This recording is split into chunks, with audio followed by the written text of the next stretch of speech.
National Foster Care Month is an initiative of the Children's Bureau. National Foster Care Month is celebrated all across America to really recognize the role of foster parents, people that work in child welfare, everything that goes into taking care of our kids in foster care. It's important for people all across our country, and especially here in Clark County, to recognize exactly what goes into these vital roles for caring for our children. So we do have a special message for our foster parents because they are just incredible volunteers. They give 24 hours a day, 7 days a week, 365 days a year, weekends, holidays, you name it. They are volunteering to care for our children, our infants, our sibling groups, any child that is in foster care. So I want to play our special message to all of our foster caregivers as our way of saying thank you. Foster parents, we want to thank you so much, and I want you to know from the bottom of my heart, you make a difference. Thank you for all that you do for our foster children. We love you. Thank you to all of our foster parents for all the work that you do day in and day out to make sure that our children are safe and cared for. They would not be able to achieve their highest and best potential had it not been for your love, your care, and your willingness to put them in your home and make them a part of your family. Gracias, familias, por todo lo que hacen por nuestros niños. Son lo máximo. We would not be able to do the work that we do without you putting your hearts and souls into caring for our children every day. Gracias, familia, por todo lo que hacen por nuestros niños, por toda la atención y el cuidado que les brindan a nuestros niños. We appreciate you and we could not do it without you. Y les queremos dar un gran agradecimiento por su participación y continúan en sirviendo a nuestros niños aquí en el condado de Clark County. My first job, I had to recruit foster parents, and I believe it's one of the hardest jobs in the world. They would meet me in a snowstorm, they accept kids at all hours of the night, and they work hard for the betterment of our community. Thank you so much each and every day for all you do. Thank you, foster parents!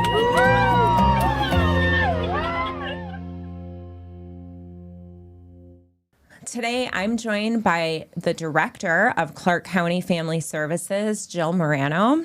Jill, thanks for being here with us today. I'm so excited that you're here to celebrate National Foster Care Month. Yes, thanks for having me. I'm excited to be here to talk about it. So why don't you just start off by telling us a little bit about you, your role, and just in general, what does Clark County Family Services do in the community?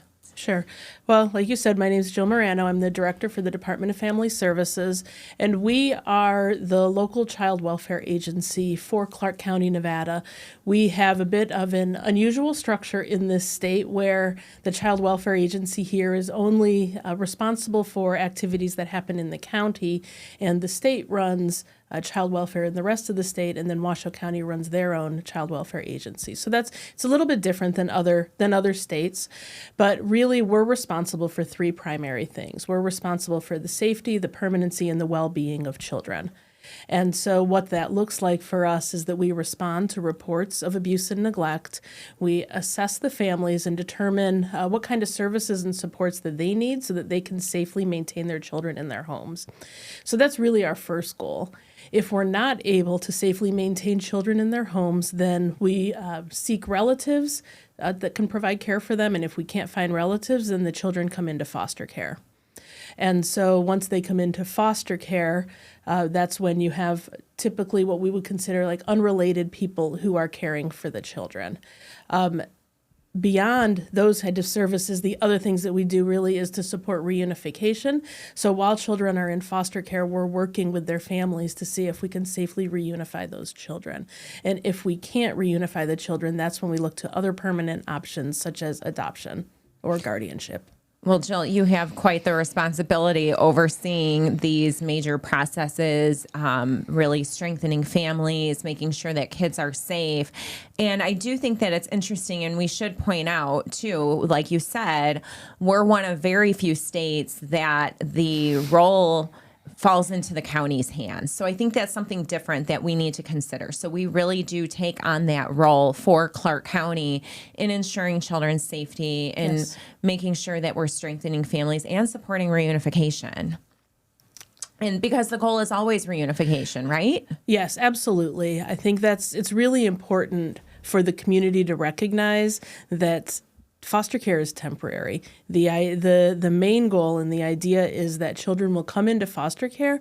A foster parent safely maintains them in their home and makes sure that they're getting all of their needs met. But while that's happening, our caseworkers are taking the time to work with the biological families and help make sure that the biological families have the services and the supports that they need, because we really believe that children should be raised by their families whenever possible. So it's not just foster care. It's working with those biological families, making sure that they're creating those environments, those nurturing relationships, so that way kids can go back home. That's the goal. Yes, that is definitely the goal. So with May being Foster Care Awareness Month, it's a big month for us here at Clark County Family Services, because this is the name of the game. This is what we do. Well, one of the things that we do. So it's great that we celebrate our foster parents, really value them as volunteers, right? Because they are stepping up to the plate to give their time, to open their homes. But let's talk about what goes into foster parenting. Like, what do foster parents do? How do they care for these children? What are they responsible for doing? Give our viewers like a taste of a day in the life of a foster parent. Sure. Well, like you said, foster parents are volunteers. They aren't paid for the work that they do, but we do ask, a lot of our foster parents. Really, what we're asking for is for foster parents to provide the same kind of care and nurturing and support that they would give to their own biological children.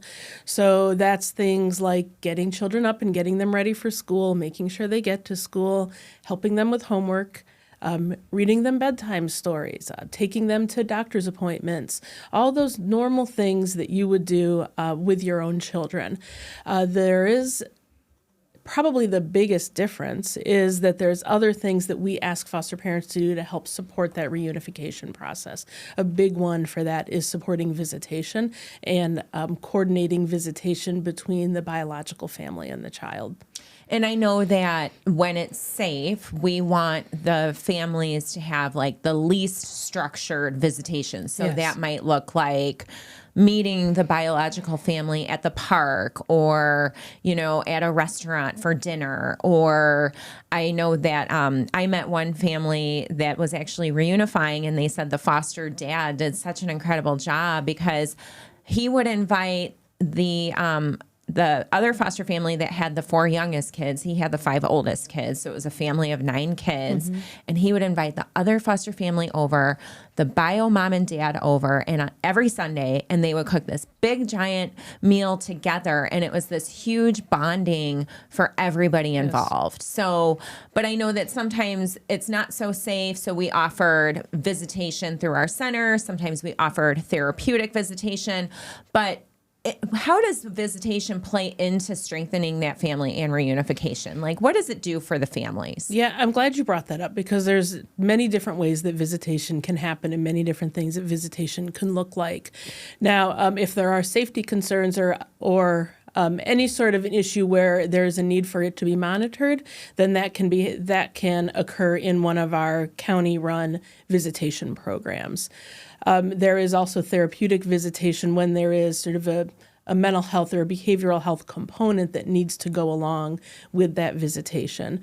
So those, it's really determined on a case-by-case basis with the caseworker what type of visitation that can occur. So like you mentioned, our preference really is to have the most natural environment, the most natural way that a parent and a child can visit together. So when it's safe, we absolutely do encourage the foster parent to coordinate with the biological parent for an afternoon at the park, or a play date at a restaurant or something like that, where they can just sort of act naturally and behave naturally in the community.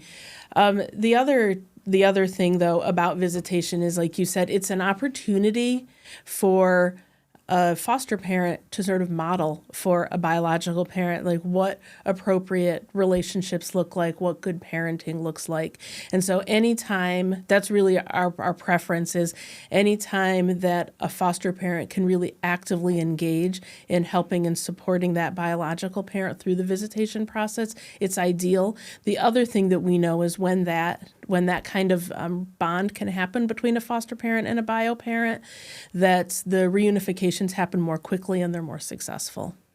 Yeah, and I often hear from our foster parents too that when they can make that bond with the biological family, it really, the people that benefit are the kids. You know, the kids benefit because they see that that foster parent is working with that biological family.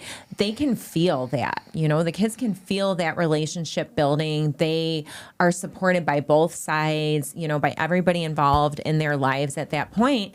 And then our foster parents tell us, you know, they're invited to birthday parties, to graduations, to weddings, you know, and they almost kind of become like that extended family to that biological family.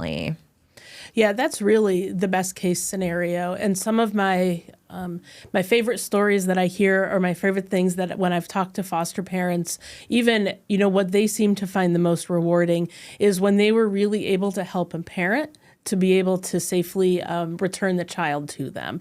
And so I know I had a foster parent once telling me about how she had the biological mom was very young and didn't have a lot of her own sort of even adult independent living skills. And so she would have the biological parent come over to her house, and she taught her how to load the dishwasher. She taught her how to do dishes, you know, how to do laundry. Those kind of things that you take for granted that you would assume another adult already knows, sometimes, particularly when they're really young parents, they need help with that. And so she was able to do that and create a relationship where the child was able to be reunified, and she almost assumed the role of like an aunt in the family. She was that support system when mom was struggling or when mom needed a babysitter. And so it really became a really healthy, successful family dynamic for everyone. And that's awesome, because I know that a lot of people that are thinking about becoming foster parents are like, well, I don't know if I could support reunification. What if I never see the child again? Or I'll be so attached, it'll be hard to say goodbye. But that's not always the case. Just because you're reunifying doesn't mean you're saying goodbye. Yeah, I think it's definitely about reframing what the ongoing and the forever relationship looks like. I agree that's probably the most difficult thing about being a foster parent, because we ask a lot of foster parents. We ask them to bring children that you don't know into your family and treat them like your own children. Give them the same experiences for birthday parties and Christmas or any other holidays that are celebrated, that they have the exact same experience that your children do. But then we say, you might have to give them back. And it's unnatural to say, I'm going to give my own child away to somebody. So we understand that challenge. And so anytime that we can help reframe that relationship to growing into an extended family member, it's really the best case scenario for everybody. And, you know, for the kids too, because they're getting attached to those foster parents. They're getting attached to their foster siblings and the extended family that they've met. So really being able to maintain that bond and have more community support for a child is really always the best case scenario. Right. Well, they say it takes a village. So, you know, that foster parent, people always think, oh, foster parents are so great because they give so much to the kids in their life and the babies or the sibling groups that are in their care during that time. But it often goes unnoticed, the kind of support that they give to our biological and natural families, you know, and supporting reunification. So I'm glad that you brought that up. Tell us, why else is it important, the work that foster parents do? You know, I can't figure out how I would ever thank a foster parent enough for what they do. It's emotionally taxing. It's draining. It can be challenging bringing children who've experienced trauma into your home and really figuring out a new way of parenting, because some of these children need something different than what you've given your own child. And so people who are willing to do all of that for a child, they're everyday heroes. They're unnoticed heroes oftentimes, and they do wonderful work. But I do think it's important to recognize, while it makes a world of difference for that child and that family that the foster parent is working with, there's a bigger community benefit to it too. When you have children that grow up happy and healthy and get a good education and get all of their needs addressed, they become adults who are happy and healthy and can care for themselves and can give back to the community. So it really helps just in general to build a stronger community when you have people who are investing in the children. Yes, these children really are our future. And like, if they're not in a loving, caring foster home, the alternative is they end up in congregate care and living in a shelter. And no child belongs living in a shelter. Yeah, we really do have a belief and a philosophy at Family Services that all children deserve to be in a family. And if they can't be in their own family, then another caring and safe family is our next goal. And we have really been putting a lot of efforts in lately to make sure that we have enough foster families so that all children can have that right and that opportunity to be in a family. And there's a huge need for foster parents. I know that it's part of my everyday work for Family Services. Jill, let's talk really briefly about the need. How many kids are in foster care? How many families do we have? And how many families do we still need? Yeah, so we have, on any given day, there's roughly 3,000 children under the age of 18 that are in foster care. And we have, in any given day, it could be 0, it could be 15 children end up coming into foster care. So the need is constant. And about half of our kids are placed with relatives. So we have about half of our kids, we've been able to identify relatives that were able to provide that care for their family members.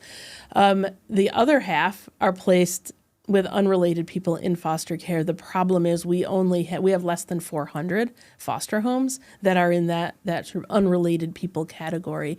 We really probably, to adequately meet the need 250 to 300 more foster homes so that we can have the choice that we would need to be able to match children to appropriate homes. Not every child is a good fit for every family.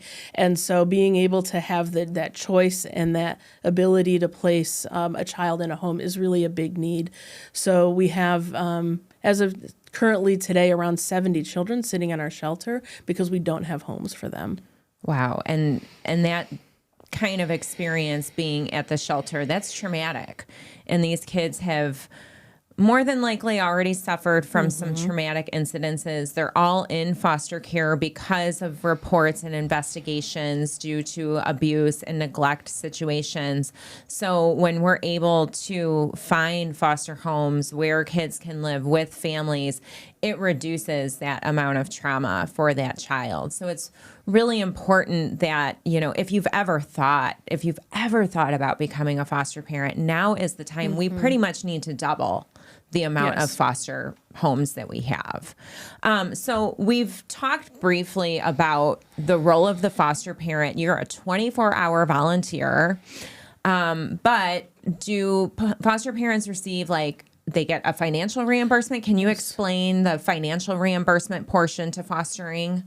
Yes. So foster parents, while you are considered a volunteer and while you're not an employee of the county or any department, you are reimbursed for the care of the child. That reimbursement rate is set by the State Child Welfare Agency, and there's two separate rates. There's a rate for younger children and a rate for older children. So there's a 0 to 12-year-old rate, and then there's a 13 to 17-year-old rate for reimbursement.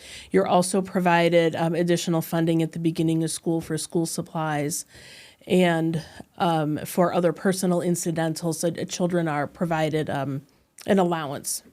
Oh, perfect. So we do cover some of the costs associated with raising a child, because let's face it, everything is expensive these days. Food, clothing, school supplies, like you said, shoes.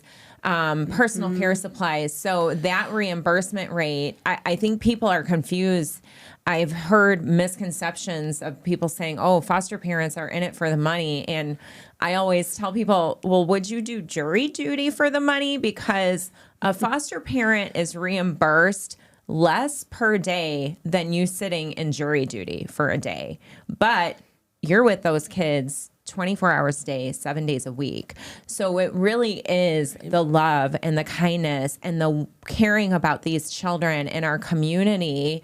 And then, yes, you do get reimbursed for the cost of the childcare, but by no means is any foster parent that I've ever met in it for the money, like the misconception. Yes, this is absolutely not a get-rich-quick scheme.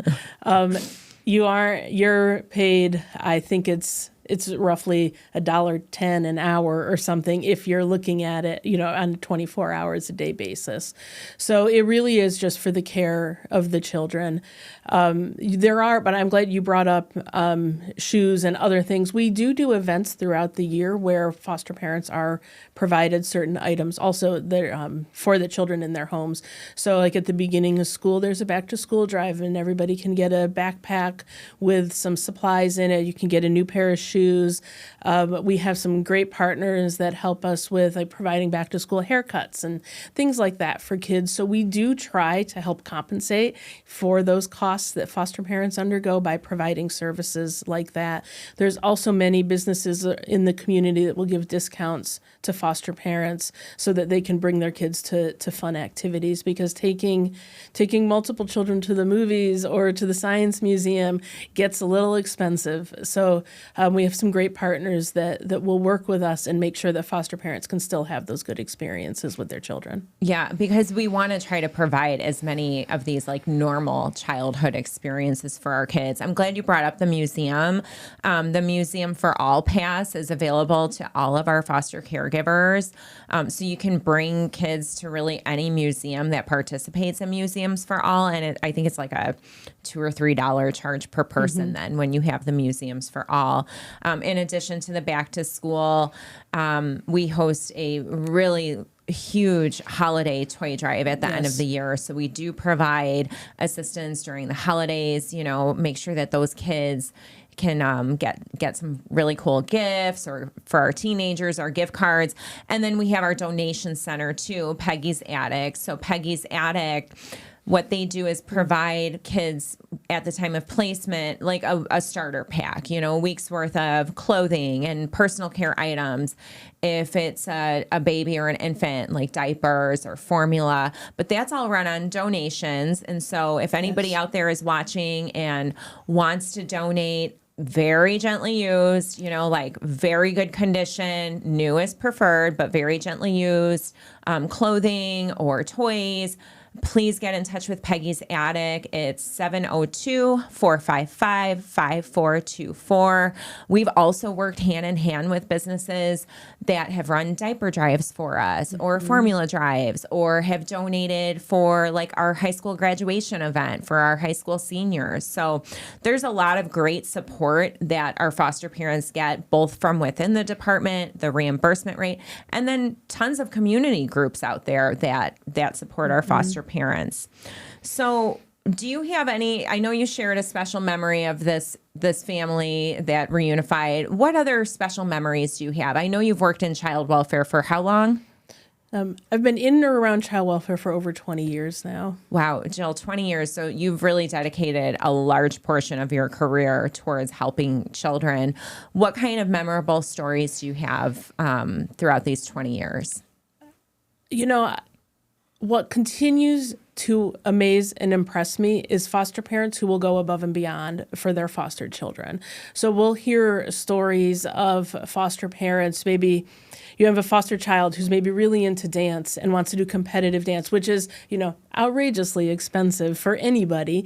But they're figuring out ways to take them to competitions in other states, and, then having to go through some of the bureaucracy that we have around approving children to travel out of state and do things like that. When we see foster parents willing to do that, or going through, getting a child a passport so that they can take them on a cruise with them, or, just really embracing the idea that these children are part of their families and that they're going to give them every experience. And, there's countless stories like that. And it's very heartwarming to know that the kids that the Department of Family Services is responsible for are getting such great treatment like that.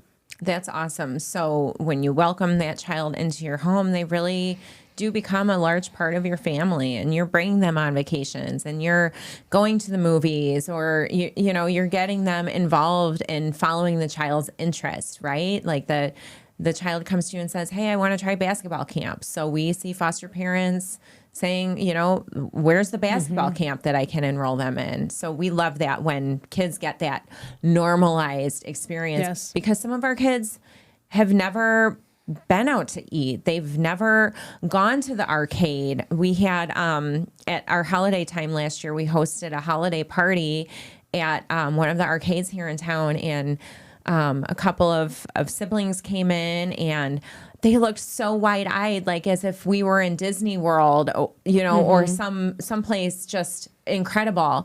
And we forget that in our daily lives, maybe this is normal, but for the kids that have experienced this trauma, this neglect and abuse and these difficult family situations, maybe that is their first time to the arcade. I had to explain to a child what the buffet was, that you could eat as many tacos as you want. And, unfortunately, some of our kids are neglected and don't have access to food, or have ever eaten all that they can eat. So being able to provide that's special.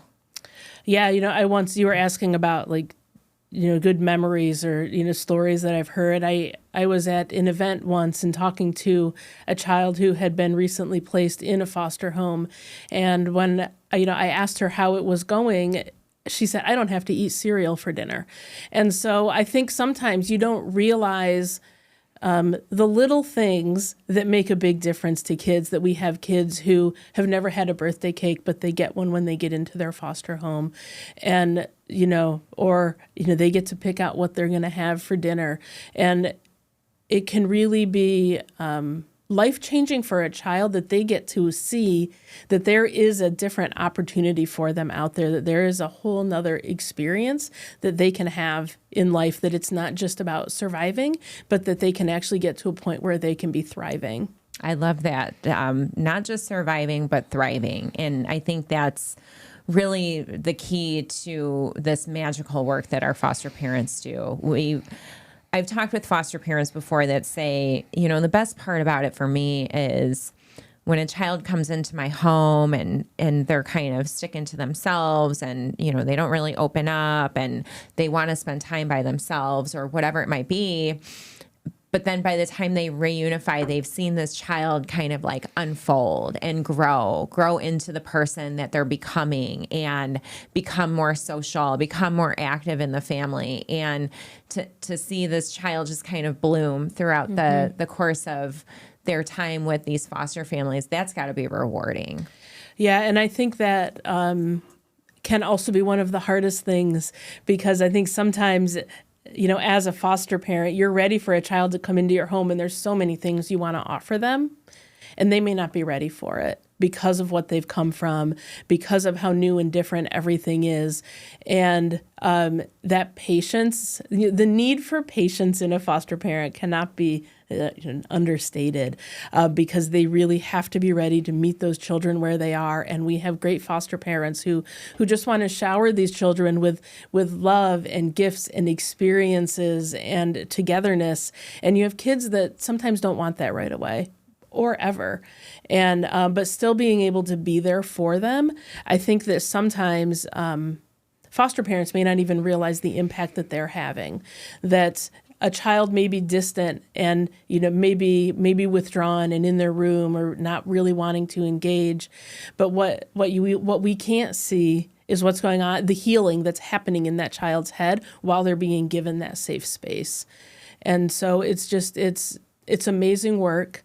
It is definitely not easy work, but I think it's one of the most rewarding things that anybody can ever do. If anybody's considering it, it's definitely worth learning more about and deciding if it is the right path for you.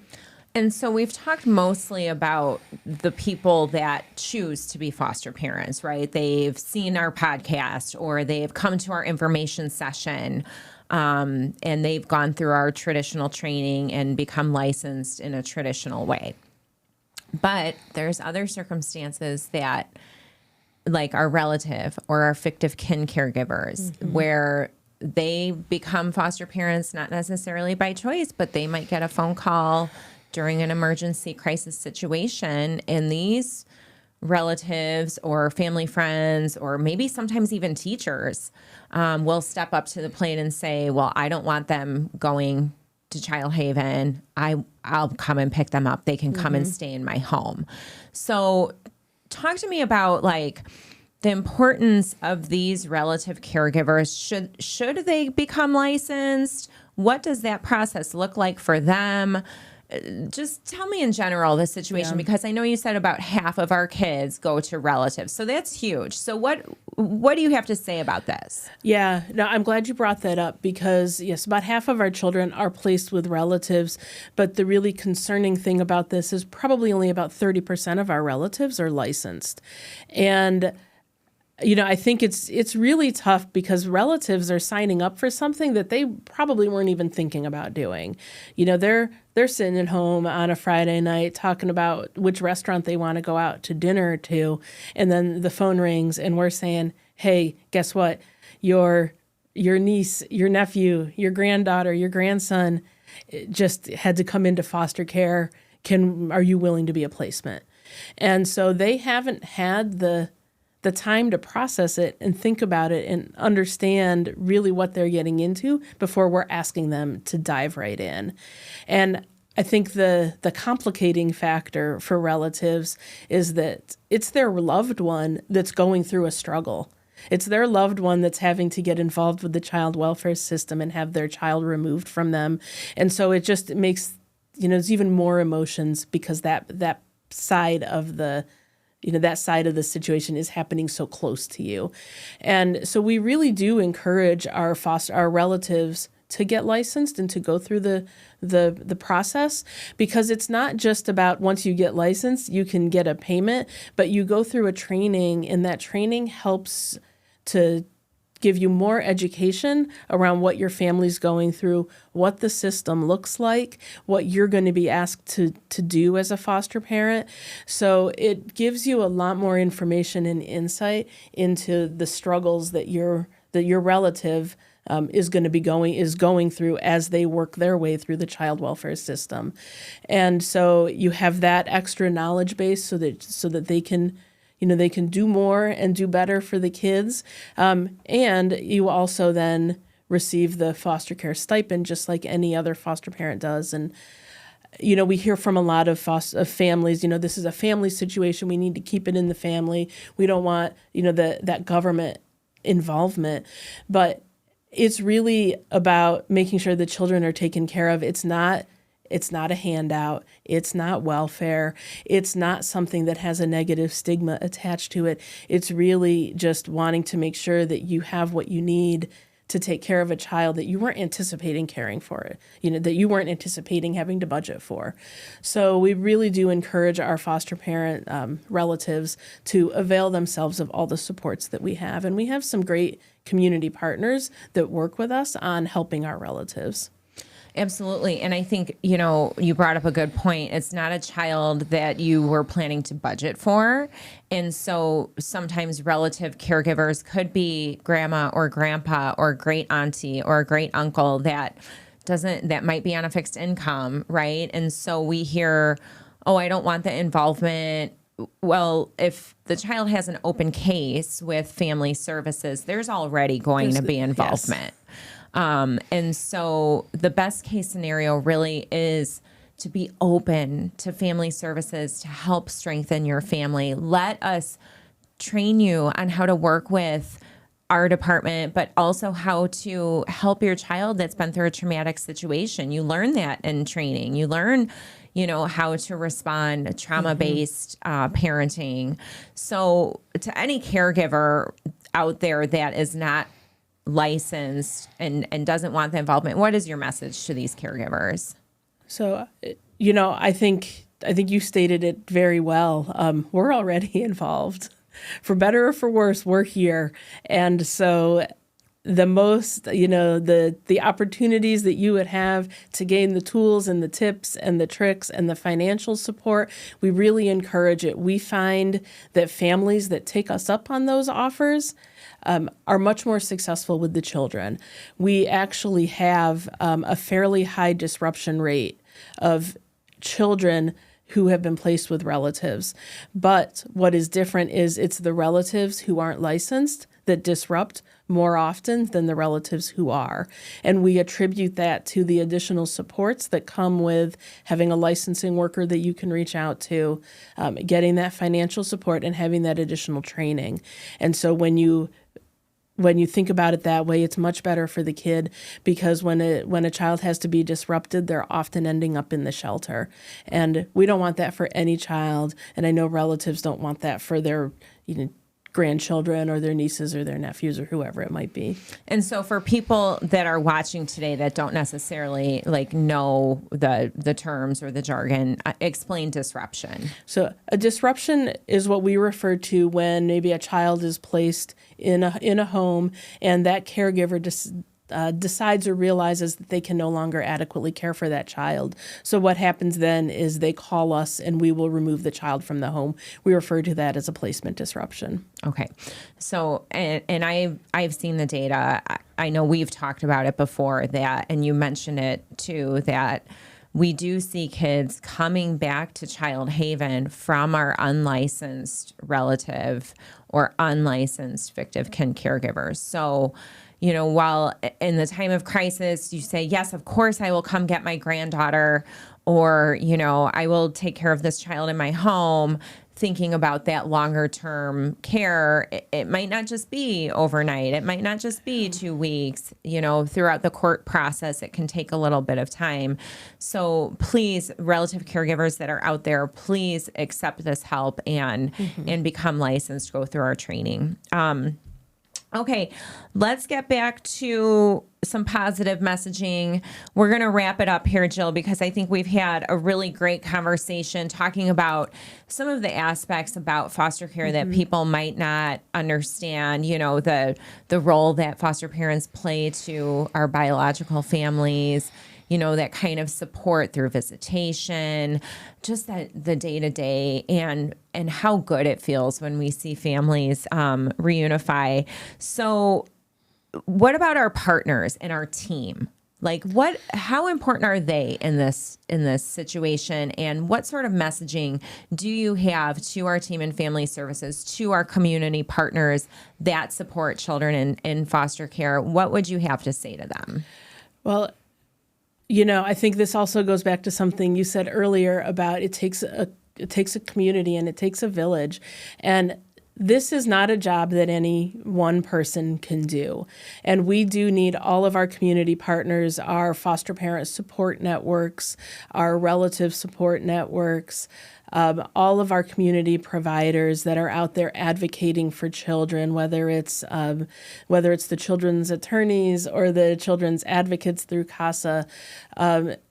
Everybody makes a difference, because everybody here is working towards helping those children get what they need to be safe, stable, and healthy. And for our workers, we couldn't do any of this without all of the staff that spend so much time working with these families, sometimes at the expense of their own families. And it's a lot. It's a lot of emotion. It's a lot of seeing really tough situations and making really hard decisions all day, every day. So, my hat goes off to every child welfare worker, anybody that works at Clark County Family Services, because it is, until you've been there and until you've experienced it, I don't know if anybody can really understand what difficult work that is. Whether you're an assessment worker or a foster care worker, who's actually going into the homes, or even just some of our office support or other ancillary support staff, everybody is impacted by the stories that they hear and the work that we do. So we couldn't get any of it done without the entire team. And I will say, since we're here talking about foster parents, and I don't think that I mentioned it already, but one of the things that I don't know if foster parents realize is how much easier that they make a child welfare worker's job. Because when we know that we have the time to focus on providing support to the parents and making sure that the parents are getting what they need so they can reunify their kids, when we have a strong foster parent who's a good partner, who's helping us with the child, we can really focus our efforts on the parents like we need to, because we know that children are getting great care. And it's of great relief to a worker that has removed a child from a home to know that they've placed that child in a safe place where they're getting what they need. So foster parents make our jobs much easier. Everybody works together. Everybody Yes. works together to make sure ultimately that we are strengthening families, that we are protecting children, that kids have a home that they can return to safely every night. They have stability, they have routine, they have what they need to be healthy and, like you said, not just survive, but let's help our children thrive. So Jill, I want to thank you again so much for taking your time. I know you're a very busy lady overseeing all of Clark County Family Services as our director. Thank you for your leadership. I know that your work is not easy, but we just really appreciate your time and explaining to us, everything that goes into family services and all of the different aspects of foster care. So thank you for being here with us today. Okay, no problem. Thank you. Anytime. And if you are out there and you're inspired and you have the education you need to take your next steps in moving forward and becoming a foster parent, we would love for you to join our team. The first step you'll need to take is to register for an information session. You can do that at clarkcountyfostercare.com. And at that information session, you can get all of your questions answered. If you're ready to take the next step after that, you can even get your fingerprints done for free. Again, that's clarkcountyfostercare.com. And we thank you for joining us today on the Foster Leader Podcast. We'll see you next time.